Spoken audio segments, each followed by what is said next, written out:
Si è tenuta ieri pomeriggio nell'aula Giglia del Libero Consorzio di Agrigento la riunione dell'Assemblea dei Sindaci come aggiornamento della seduta della settimana scorsa, dopo che i primi cittadini avevano chiesto al commissario straordinario, dottore Sanso, qualche giorno di tempo per approfondire gli atti illustrati dal dirigente del settore Ragioneria Generale d'Economato,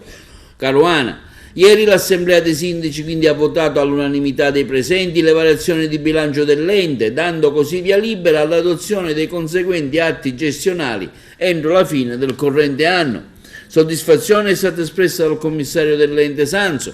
che ha affermato come il prossimo bilancio dell'ente sarà un bilancio accompagnato e non presentato a ridosso delle scadenze di fine anno, in modo da avere uno strumento economico ancora più efficiente che tenga conto della territorialità dei 43 comuni della nostra provincia. A questo proposito, ha aggiunto Sanso, anticipo che stiamo realizzando un monitoraggio capillare dei circa 1200 km di strade provinciali al fine di disporre un quadro completo di criticità e necessità. L'Assemblea dei Sindaci ha poi votato l'ordine del giorno che il commissario Sanso aveva sollecitato al sindaco di Santo Stefano Quisquina Francesco Cacciatore in relazione alla recente proposta del Ministero Calderoli sull'autonomia differenziata che potrebbe portare a un ulteriore divario tra nord e sud nell'attribuzione dei fondi e dei finanziamenti. Il documento sarà inviato ai massimi vertici istituzionali europei, nazionali e regionali e rappresenta lo stato del dissenso, della contrarietà